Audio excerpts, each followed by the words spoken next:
Bonjour à tous et bienvenue sur la chaîne TVE3D. Nous sommes aujourd'hui en direct du lycée Étienne Jules Marais, un lycée qui s'est donné pour mission de réussir sa transition énergétique d'ici 2025 pour faire face aux enjeux planétaires. Effectivement, Zoé, nous avons la chance de nous retrouver au sein du lycée Étienne Jules Marais, qui a récemment été labellisé écolycée par la région Bourgogne-Franche-Comté et qui a été porté au niveau 3 grâce à l'éducation nationale. Cette labellisation n'a été possible que grâce à de nombreuses actions menées destinées à réduire les inégalités, favoriser la biodiversité, recycler les déchets et bien évidemment adopter un mode de consommation des énergies plus économe et plus responsable. Pendant cette émission, nous aurons la chance d'avoir des éco-délégués avec nous pour répondre à toutes les questions sur toutes les actions qui porteront sur la transition énergétique. Mais avant cela, retrouvons Victoria qui est dans le hall du bâtiment D. Effectivement, Morgane, je suis actuellement dans le hall du bâtiment D en compagnie de Claude, notre agent chargé de la maintenance en électricité. Nous allons lui demander quels sont les moyens mis en œuvre pour économiser la consommation. Alors Claude, que faites-vous pour diminuer la consommation d'électricité? Dès qu'il y a des lampes qui grillent, soit je mets des lampes de basse consommation, soit je mets des lampes LED, comme ici dans ce cours. Alors dans ce hall, les ampoules halogènes ont été remplacées par des LED. Quels sont les intérêts? Il bien fait moins de puissance parce que les projecteurs qui avant ils faisaient 220 watts, ceux-là n'en font que 26, donc de cette autonomie. Et au niveau du prix d'achat? C'est un peu plus cher, mais vu l'économie qu'on fait, on s'y retrouve. Voilà Morgane, vous venez de constater la réduction sur la facture économique en électricité due au coût à l'aide. Merci Victoria pour toutes ces précisions. Nous nous tournons désormais du côté des éco-délégués qui ont dernièrement rédigé une charte E3D. Pourquoi une charte? Nous avons souhaité mettre en place une charte 3D afin de sensibiliser toutes les personnes du lycée. Et qui est réellement concerné par cette charte? Élèves, enseignants, agents et personnes de l'administration. Où peut-on la retrouver? Elle doit d'abord être validée par le conseil d'administration. Elle sera par la suite annexée au règlement intérieur. Et donc, quelles informations sur la transition énergétique retrouve-t-on dans cette charte? Cela concerne principalement les gestes du quotidien, comme éteindre les ordinateurs et les lumières lorsque nous n'avons pas besoin, et fermer les fenêtres lorsqu'il y a du chauffage à l'intérieur. Nous retrouvons donc les économies d'électricité, mais également les économies de chauffage dans cette charte E3D, une belle action liée à la transition énergétique. Alors Morgane, notre transition avec notre prochain reportage est déjà trouvée puisque nous nous rendons dans la chaufferie avec Océane et un agent pour découvrir le système de fonctionnement du chauffage du lycée. Bonjour Zoé, je me trouve donc dans la chaufferie du lycée accompagnée de l'agent chargé de la maintenance. Nous allons donc lui demander une description sur le système de chauffage du lycée. Bonjour. Donc, le lycée Marais possède une chaudière à granulés bois appelée Pelé depuis 1986. Cette chaudière fait 1000 kW qui est alimentée par un silo appelé. On a une livraison de granulés par Dijon Céréales, une fois par semaine, environ entre 14 et 20 tonnes par semaine. Cette chaudière est aussi équipée, cette chaufferie est aussi équipée d'une chaudière gaz qui vient en complément quand on n'arrive pas à suivre avec le granulé, c'est partant de grand froid.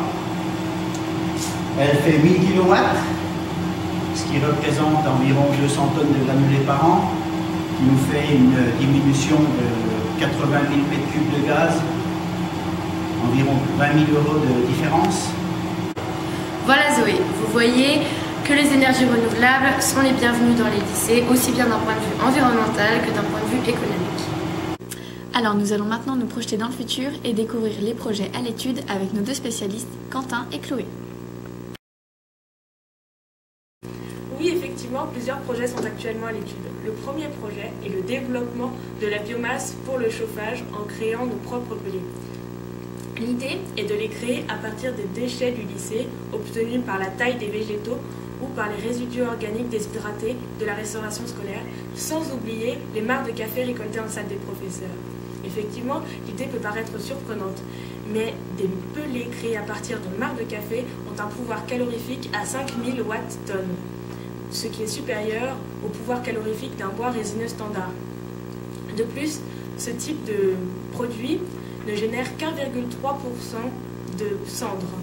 Voilà donc une belle manière écologique de recycler nos déchets pour en faire un combustible naturel.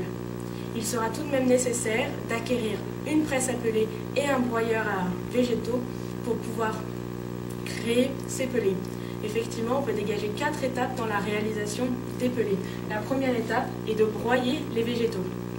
La seconde étape est de les raffiner. Effectivement, il faut les broyer à plusieurs reprises pour obtenir un matériel d'une taille d'1 centimètre maximum. Ensuite, il faut laisser sécher ce matériel pour qu'il ait un taux d'humidité entre 10 et 15% maximum. Ensuite, il nous suffit de les insérer dans la presse à pelés pour obtenir des pelés prêts à l'usage. Le second projet consisterait à installer des panneaux solaires thermiques sur les toits du lycée pour pouvoir chauffer l'eau destinée aux douches de l'internat situé dans le bâtiment B.